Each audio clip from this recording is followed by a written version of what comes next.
In this video, I want to make sure that we cover the character panel in more detail than I was able to in my previous video. To get started, I'm going to use my type tool. I'm just using my basic one. I'm going to type, obviously. And this time I'm going to do VCU Arts, and I'm going to hit carriage return, and I'm going to type fashion. Okay. Now, when you do the same, you're probably not going to find anything quite as dramatic as the issue that I'm having here, but I've done this pointedly to make sure that you see how to fix something like this. Now again, you do have access to some of your character panel details here under your properties panel, but I do want to come to window and type character so we can run through all of these options. Okay. Now you'll see here I'm using Clobber and Time. And this is my typeface. This is a regular style, and for this one I only have one option, versus if I were to use something like this one where you see I've got a little arrow here. Okay, there's actually 5 styles associated with this. Okay, I'm going to go back to Clobber. Okay, and again I've got my typeface, I've got my style. You'll see that my font size is set to 72 points, and again if you hover it's going to tell you what the field is. Okay, this field again is my leading, and there's nothing present here. Okay, so that's a problem, and I want to fix that because you should never have 2 lines of type interacting with each other. And so what I would choose first is auto. Auto is always sort of the default setting, and it's considered usually the best choice. But you guys are creative folk. You may not be design students, but you're capable of better design than this.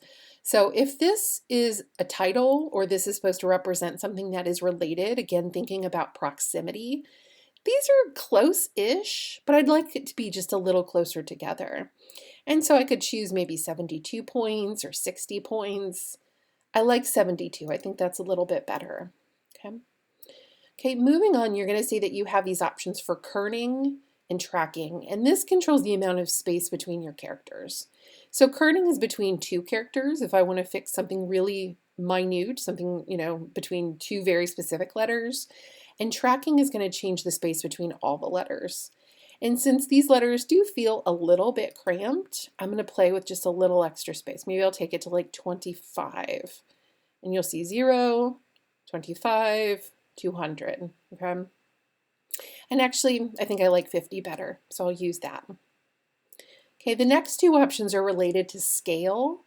And so these are really helpful, particularly if you have maybe a typeface like this that doesn't do any kind of capitalization in lowercase. It's using one form all the way through. And maybe I want this to look like it's capitalized. And so maybe I'll just increase the scale a little bit to make my V taller, okay, which would be one option. But I will say more typically, I use these 2 options when I have something that, I've increased the font size as much as I can, but, what I really want is for it to get larger but not wider. Okay, so maybe I just need it to be taller for some reason, or I just need it to be wider for some reason. Okay, so those are 2 different forms that you can play with. Okay, the next field here is baseline shift, and you're going to see the baseline here is this red line. Okay, if I come in, and actually it's the blue line, I'm sorry. So the blue line is running directly under my letters. Okay, and you'll see that the letters are connecting very much to that baseline. If I come in with my type tool and maybe just pick out my A, I can change my baseline shift and make that float above that baseline. Okay, or I can even make it sink below if I need to. So in this instance, because maybe arts is the most important part, I'll go ahead and have that baseline shift set to 6. Okay, and I can do that character by character, or I can highlight the entire word to do that. Finally, here you're going to see that you have this option for character rotation. And again, from previous videos, you know that when you first enter type and it's attached to a baseline, Illustrator treats it as one singular object. And in this case, I've got one singular object. And so if I were to rotate this, it would rotate everything as one object. But this option allows me to rotate just the A, which I have active, and I can have that tilt to the side if I want to. Okay. So again, lots of really playful, fun things to play with here. And these really give you the most controls. Again, the ones here that have drop downs. Beneath this, you'll see that you have buttons, okay? Things for caps, superscripts, underline. Okay, I get questions a lot from students for underline, so again, I just want to make sure that you know that this is where that is.